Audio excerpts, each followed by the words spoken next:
Menga buni munosabati yoqmayapti.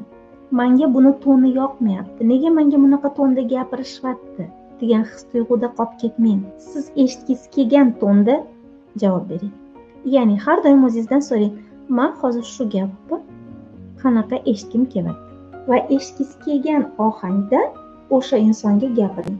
Eshitgisi kelgan ohangda o'sha insonga javob bering. Baqirib tursa ham, talab qilib tursa ham, ko'rgisi kelgan, eshitgisi kelgan ohangda, eshitgisi kelgan munosabatda javob bering.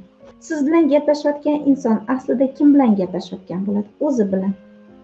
O'zi bilan. To'g'ri. Faqat o'zi bilan gaplashayotgan bo'ladi. Demak, uni o'ziga nisbatan hurmati shunaqa. Uni o'ziga bo'lgan munosabati shunaqa. U o'zi bilan gaplashayotgan bo'ladi. U umuman siz bilan gaplashmayotgan bo'ladi. Siz kirmen u berayotgan matrisaga. U berayotgan egregorga kirmen. Siz o'zingiz yangi yarating.